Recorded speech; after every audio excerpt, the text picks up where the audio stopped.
الحمد لله نحمده ونستعينه ونستغفره ونؤمن به ونتوكل عليه ونعوذ بالله من شرور أنفسنا ومن سيئات أعمالنا من يهده الله فلا مضل له ومن يضلله فلا هادي له ونشهد أن لا إله إلا الله وحده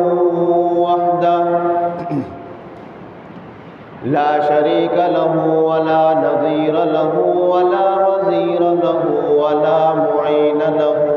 ولا مشير له ولا مثل له ولا مثال له ونشهد أن سيدنا وسندنا ونبينا وشفيعنا وهادينا ومرشدنا ومولانا محمدا عبده ورسوله أما بعد فأعوذ بالله من الشيطان الرجيم بسم الله الرحمن الرحيم والذين يكنزون الذهب والفضة ولا ينفقونها في سبيل الله فبشرهم بعذاب أليم يوم يحمى عليها في نار جهنم فتكوى بها جباههم وجنوبهم وظهورهم هذا ما كنزتم لأنفسكم فذوقوا ما كنتم تكنزون وقال تعالى في مقام آخر وأقيموا الصلاة وآتوا الزكاة وما تقدموا لأنفسكم من خير تجدوه عند الله هو خيرا وأعظم أجرا واستغفروا الله إن الله غفور رحيم وقال النبي صلى الله تعالى عليه وسلم أدوا زكاة أموالكم صدق الله مولانا العلي العظيم وبلغنا رسوله النبي الأمي الهاشمي المدني الكريم ونحن على ذلك لمن الشاهدين والشاكرين والحمد لله رب العالمين يا رب صل وسلم دائما أبدا على حبيبك خير الخلق كلهم هو الحبيب الذي ترجى شفاعته لكل هول من الأهوال مقتحم محترم و مکرم سامعین، رمضان المبارک کا دوسرا جمعہ ہے اور دوسرا عشرہ چل رہا ہے۔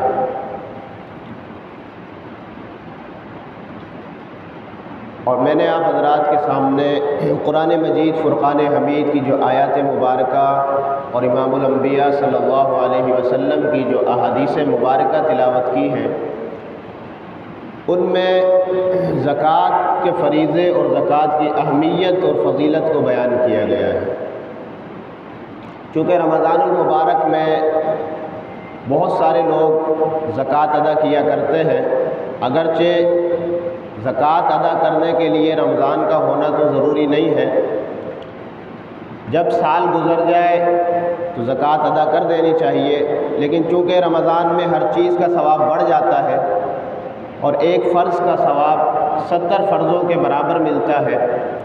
تو اسی لیے بہت سارے لوگوں کی یہ خواہش اور چاہت ہوتی ہے کہ ہم چونکہ زکوٰۃ بھی ایک دینی فریضہ ہے، عبادت ہے،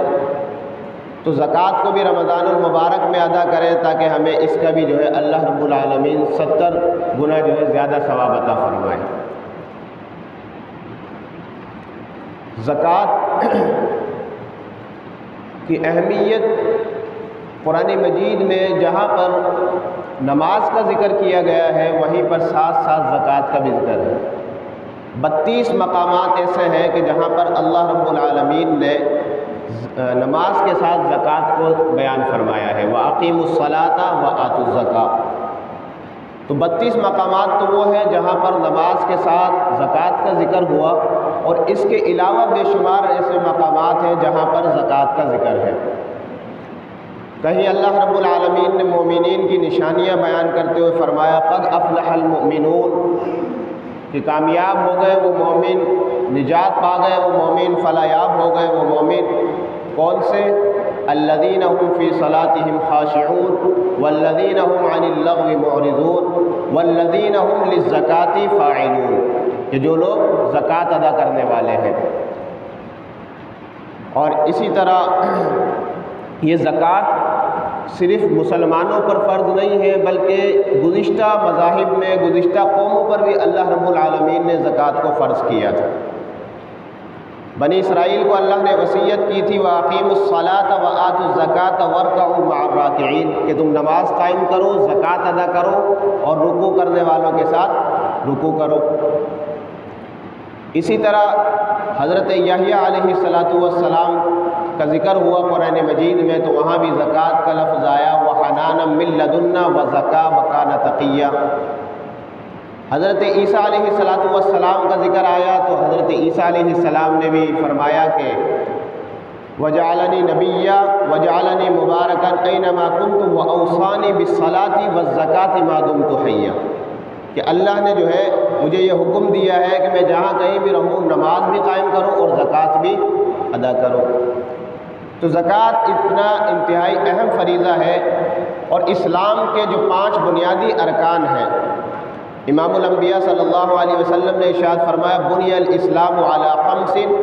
شہادت ان لا الہ الا اللہ وان محمدا عبدہ ورسولہ واقام الصلاۃ وایتاء الزکاۃ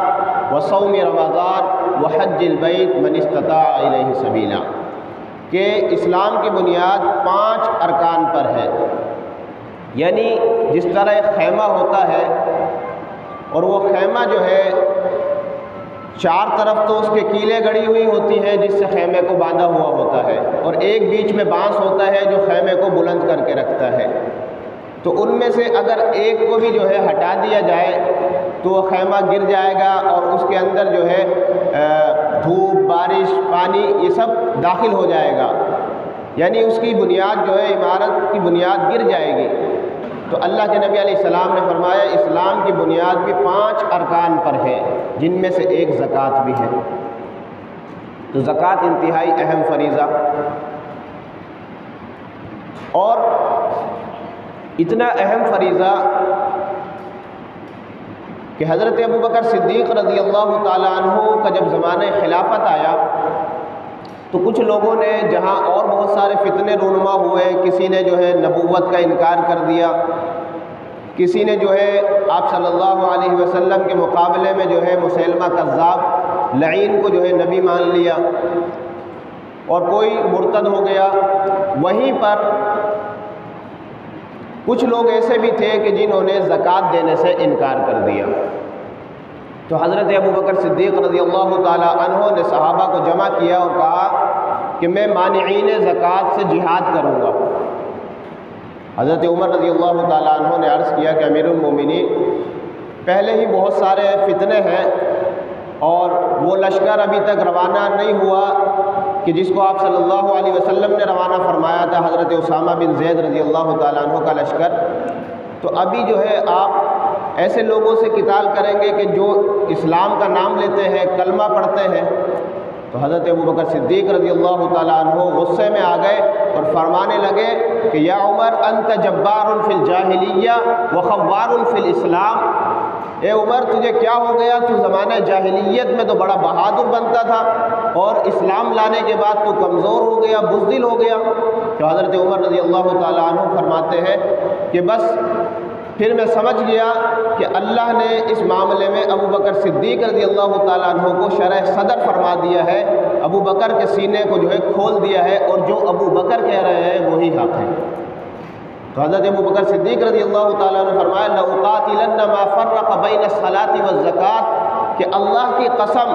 جو لوگ زکوٰۃ اور نماز میں فرق کریں گے میں ابو بکر ان کے خلاف جہاد کروں گا۔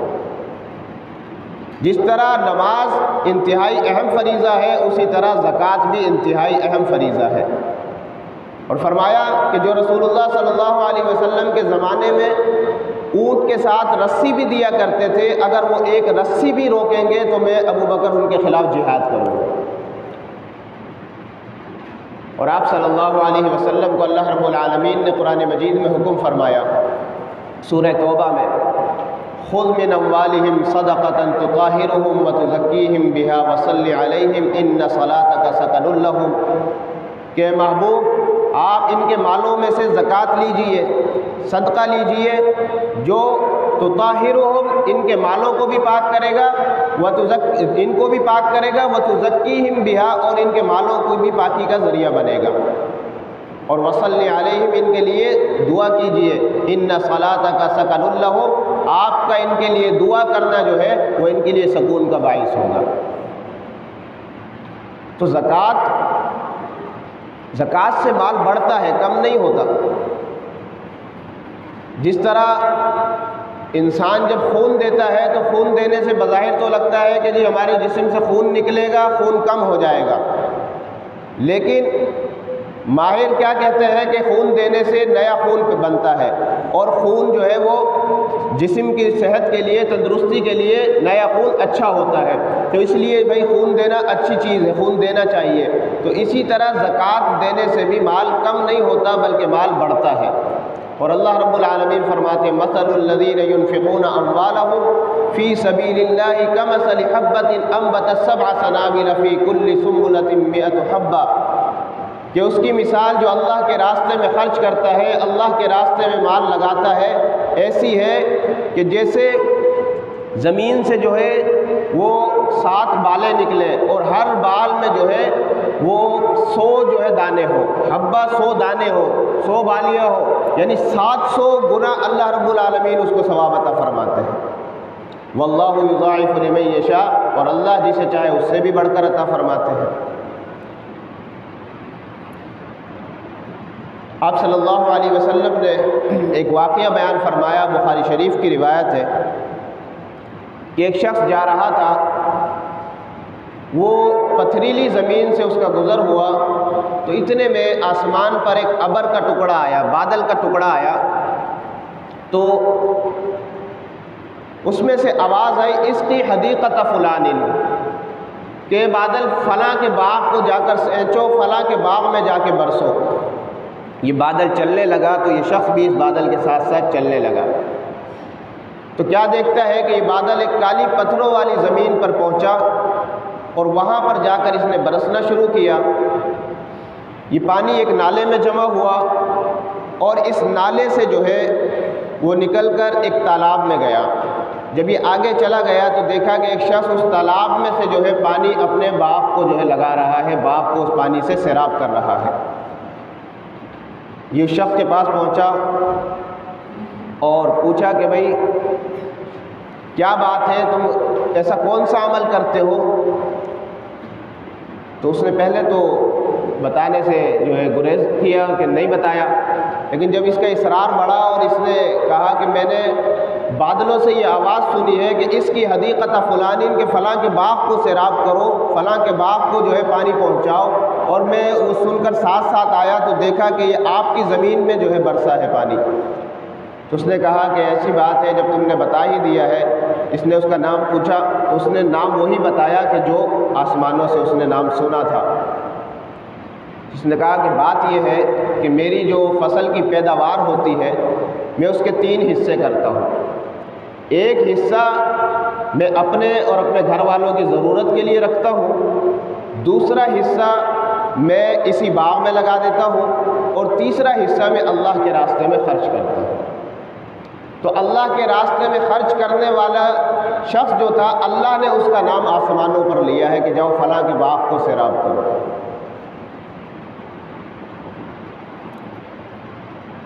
اور آپ صلی اللہ علیہ وسلم نے کئی مواقع پر فرمایا کہ انفق یا بلال، اے بلال اللہ کے راستے میں خرچ کرو، کمی کا اندیشہ نہ کرو، اللہ کے راستے میں مال خرچ کرنے سے کم نہیں ہوتا بلکہ بڑھتا ہے۔ تو آپ صلی اللہ علیہ وسلم نے فرمایا ادو زکات اموالکم، اپنے مالوں کی زکوٰۃ ادا کرو، زکوٰۃ نکالا کرو۔ اور جو لوگ زکوٰۃ ادا نہیں کرتے، جو لوگ سونا چاندی کو جمع کر کے رکھتے ہیں، مالوں کو جمع کر کے رکھتے ہیں، پھر اللہ رب العالمین نے ان پر شدید وعید بھی جو ہے نازل فرمائی ہے۔ سورہ توبہ کی آیت میں اللہ رب العالمین نے فرمایا والذین یکنزون الذھب والفضة ولا ينفقونها فی سبیل اللہ، کہ وہ لوگ جو سونا اور چاندی جمع کر کے رکھتے ہیں اور اللہ کے راستے میں خرچ نہیں کرتے، فبشرہم بعذاب علیم، انہیں دردناک عذاب کی خوشخبری سنا دیجیے۔ یوم یحمى علیہا فی نار جہنم، قیامت کا دن ہوگا اور اس قیامت کے دن ان کی جو یہ سونا چاندی ہے اس کو دوزخ کی آگ میں تپایا جائے گا، گرم کیا جائے گا، اور فرمایا کہ فتقوا بہا جباہہم، پھر اس سونے چاندی کو، اس جو ہے کرنسی کو، اس سکوں کو، اس کی جو ہے پیشانی پر داغا جائے گا، پیشانی پر لگایا جائے گا، وجنوبہم، اور ان کے جو ہے پہلوؤں پر لگایا جائے گا، وظہورہم، ان کی پشتوں پر لگایا جائے گا، اور پھر کہا جائے گا فذوقوا ما کنتم تکنزون، چکھو اب مزہ جس کا تم جو ہے، جس کو تم بڑا سنبھال کر رکھتے تھے، جمع کر کے رکھتے تھے، اب چکھو مزہ، فذوقوا ما کنتم تکنزون۔ علماء نے لکھا ہے کہ اللہ رب العالمین نے یہ جو تین باتیں فرمائی، اور حدیث میں بھی آتا ہے آپ صلی اللہ علیہ وسلم نے فرمایا کہ جو لوگ زکوٰۃ ادا نہیں کرتے، سونا چاندی کو جمع کر کے رکھتے ہیں، قیامت کے دن جو ہے ان کی پیشانیوں پر، ان کے پہلوؤں پر اور ان کی پیٹھوں کو جو ہے داغا جائے گا۔ تو فرمایا اس کی وجہ یہ ہے کہ جب کوئی سائل آتا ہے مانگنے کے لیے تو سب سے پہلے اس کی جو ہے پیشانی پر بل آتے ہیں، پھر یہ دائیں بائیں ہونے کی کوشش کرتا ہے، اور پھر یہ پیٹھ پھیر کر اس سے چلا جاتا ہے۔ تو اس لیے فرمایا کہ اس کی جو ہے پیشانی کو داغا جائے گا، پہلوؤں کو داغا جائے گا، اور اس کی پشت کو داغا جائے گا۔ اور یہ بات بھی یاد رکھیں کہ یہ مال اللہ کا ہے، اللہ نے دیا ہے۔ جس طرح اللہ مال دینا جانتے ہیں، اللہ رب العالمین مال لینا بھی جانتے ہیں۔ رسول اللہ صلی اللہ علیہ وسلم کا زمانہ ہے، ایک شخص ثعلبہ بن ابی حاتب نام کا آیا اور آ کر عرض کرتا ہے کہ یا رسول اللہ میرے لیے دعا فرمائیے کہ اللہ مجھے مالدار کر دے، اللہ مجھے مالدار بنا دے۔ آپ صلی اللہ علیہ وسلم نے فرمایا کیا تجھے میرا طریقہ، میری سنت پسند نہیں ہے؟ میری طرح غریبی اور فقیری پسند نہیں ہے؟ اگر میں چاہتا تو خدا کی قسم یہ پہاڑ جو ہے میرے ساتھ سونا بن کر چلنے لگ جاتے ہیں، لیکن الفقر فخری، میں محمد جو ہے فقر پر اور تنگدستی پر فخر کرتا ہوں۔ لیکن پھر یہ عرض کرتا ہے کہ یا رسول اللہ آپ میرے لیے مالداری کی دعا کر دیجئے، اللہ مجھے مال دے گا تو میں مال کے حقوق ادا کروں گا۔ جب یہ ضد کرنے لگا تو آپ صلی اللہ علیہ وسلم نے رحمت والے ہاتھ اٹھا دیے اور آپ صلی اللہ علیہ وسلم نے دعا فرما دی۔ اب اس کی بکریوں میں، بکریوں کے ریوڑ میں اتنی برکت ہو گئی کہ وہ جو مدینہ کی جگہ جہاں یہ رہائش پذیر تھا وہ کم پڑ گئی، مدینہ سے تھوڑا دور چلا گیا، پھر اور برکت ہو گئی، اور مال میں اضافہ ہو گیا۔ تو ابھی تو یہ 2 نمازیں ادا کرنے لگا، آپ صلی اللہ علیہ وسلم کے پیچھے 2 نمازیں ادا کرنے لگا جماعت کے ساتھ، اور 3 نمازیں جو اس کی جماعت سے چھوٹنے لگ گئی۔ پھر آہستہ آہستہ اور مال بڑھ گیا تو یہ تھوڑا اور دور چلا گیا، پھر صرف جمعے کی جماعت میں آنے لگا، پھر اور مال بڑھ گیا اور اضافہ ہو گیا، تو پھر یہ تھوڑا اور دور چلا گیا، حتیٰ کہ اس سے جماعت بھی چھوٹ گئی، جمعہ بھی چھوٹ گیا۔ آپ صلی اللہ علیہ وسلم نے پوچھا کہ ثعلبہ کہاں ہے؟ ثعلبہ نظر نہیں آ رہا۔ تو لوگوں نے بتایا کہ یا رسول اللہ اس کا اتنا مال ہو گیا ہے، وہ اتنا جو ہے مالدار ہو گیا ہے کہ اس کو یہ مدینہ کی زمین تنگ پڑ گئی ہے، وہ مدینہ سے باہر دور چلا گیا اور اس نے بڑی جگہ لے لی ہے جہاں پر اس نے اپنے مال کو رکھا ہوا ہے۔ تو آپ صلی اللہ علیہ وسلم نے جب عاملین زکوٰۃ کو زکوٰۃ لینے کے لیے بھیجا تو فرمایا کہ جاؤ قبیلہ بنو سلیم کے پاس بھی جانا، وہاں ایک سلیمی شخص سے جو ہے زکوٰۃ لینا، اور ثعلبہ سے بھی ملتے ہوئے آنا، اس سے بھی زکوٰۃ لیتے ہوئے آنا۔ جب یہ عاملین زکوٰۃ صحابہ پہنچے ہیں ثعلبہ کے پاس تو ثعلبہ کہنے لگا کہ بھئی یہ تو جزیے کی طرح ہے، ٹیکس کی طرح ہے، یہ تو مسلمانوں سے نہیں لیا جاتا، غیر مسلموں سے لیا جاتا ہے۔ تو وہ عاملین نے کہا کہ ہمیں تو اللہ کے رسول نے بھیجا ہے۔ ثعلبہ کہنے لگا کہ چلو ابھی تم آگے سے ہو کر آؤ، میں پھر غور کرتا ہوں، دیکھتا ہوں۔ یہ لوگ قبیلہ بنو سلیم کے شخص کے پاس چلے گئے، سلیمی شخص کے پاس گئے اور جا کر اس کو رسول اللہ صلی اللہ علیہ وسلم کا فرمان سنایا، تو اس نے اپنے مال میں سے چھانٹ کر عمدہ مال جو ہے انہیں زکوٰۃ کے طور پر دیا۔ تو صحابہ نے فرمایا کہ رسول اللہ نے ہمیں چھانٹ کر مال لینے کی اجازت نہیں دی، درمیانہ مال لینے کا فرمایا ہے، لیکن اس نے کہا کہ میں اپنی خوشی سے دے رہا ہوں، آپ یہ مال جو ہے رسول اللہ صلی اللہ علیہ وسلم کے پاس لے جائیں۔ پھر واپسی میں جب ثعلبہ کے پاس آئے، پھر ثعلبہ بہانے کرنے لگا اور کہنے لگا کہ یار یہ تو جزیہ معلوم ہوتا ہے، ٹیکس معلوم ہوتا ہے، چلو میں غور کروں گا، پھر دیکھوں گا۔ یہ صحابہ آپ صلی اللہ علیہ وسلم کی خدمت میں پہنچ گئے، اللہ کے رسول صلی اللہ علیہ وسلم کو جا کر جب یہ سارا معاملہ بتایا تو امام الانبیاء صلی اللہ علیہ وسلم نے فرمایا ویحا ثعلبہ، ثعلبہ پر بڑا افسوس، ثعلبہ کے لیے ہلاکت ہو۔ اور اس قبیلہ سلیم کے شخص کو اللہ کے نبی علیہ السلام نے جو ہے بہت دعاؤں سے نوازا۔ اب یہ اسی مجلس میں ایک شخص اور بھی بیٹھا تھا کہ جو ثعلبہ کا رشتہ دار تھا، وہ دوڑتا ہوا گیا اور ثعلبہ کو جا کر بتایا کہ ثعلبہ غضب ہو گیا، اللہ کے محبوب نے تیرے لیے بد دعا کر دی ہے۔ ثعلبہ بڑا پریشان ہوا اور دوڑتا ہوا آیا اور اللہ کے نبی صلی اللہ علیہ وسلم سے عرض کرنے لگا کہ یا رسول اللہ یہ لیجئے، یہ میں زکوٰۃ ادا کر رہا ہوں، میرا مال لے لیجئے، زکوٰۃ لے لیجئے، مجھ سے قبول کر لیجئے۔ آپ علیہ الصلوۃ والسلام نے فرمایا کہ اللہ نے مجھے تیرے مال کو لینے سے منع فرما دیا۔ وَمِنْهُمْ مَنْ عَاهَدَ اللَّهَ لَئِنْ آتَانَا مِنْ فَضْلِهِ لَنَصَّدَّقَنَّ وَلَنَكُونَنَّ مِنَ الصَّالِحِينَ۔ فرمایا کہ وہ لوگ کہ جو پہلے تو عہد و پیمان کرتے ہیں کہ اگر اللہ ہمیں اپنے فضل سے نوازے گا، اللہ ہمیں مال عطا کرے گا تو ہم اللہ کے راستے میں صدقہ کریں گے، اللہ کے راستے میں مال کو خرچ کریں گے اور ہم نیکوکار لوگوں میں سے ہو جائیں گے۔ لیکن فلما آتاہم من فضلہ بخلوا بہ وتولوا عنہ وہم معرضون، جب اللہ ان کو مال سے نوازتے ہیں، اللہ ان کو دولت عطا فرماتے ہیں تو پھر وہ اپنے وعدے کو بھول جاتے ہیں اور اعراض کرنے لگ جاتے ہیں۔ تو اللہ نے یہ آیات مبارکہ نازل فرما دی اور اللہ نے مجھے تیرا مال لینے سے منع کر دیا ہے۔ اب یہ بڑا پریشان ہوا اور بڑا نادم ہوا اور سر پہ خاک ڈالنے لگا، لیکن اللہ کے نبی نے مال قبول نہیں کیا۔ آپ صلی اللہ علیہ وسلم کی وفات ہو گئی۔ آپ علیہ الصلوۃ والسلام کی وفات کے بعد حضرت ابوبکر صدیق رضی اللہ تعالیٰ عنہ کا دور آیا۔ حضرت ابوبکر صدیق رضی اللہ تعالیٰ عنہ کے دور میں یہ آیا اور زکوٰۃ ادا کرنے کے لیے کہا تو حضرت ابوبکر صدیق نے فرمایا کہ جس کا مال میرے محبوب نے قبول نہیں کیا، میں صدیق اس کا مال قبول نہیں کروں۔ حضرت فاروق اعظم کا دور آیا، اس دور میں دینا چاہا لیکن حضرت فاروق اعظم نے بھی قبول نہیں کیا، حضرت عثمان ذی النورین نے بھی قبول نہیں کیا، حتیٰ کہ حضرت عثمان ذی النورین کے دور میں یہ شخص ثعلبہ مر گیا۔ تو ایسے لوگ کہ جو زکوٰۃ ادا نہیں کرتے پھر ان کے لیے ایسی وعیدیں آتی ہیں۔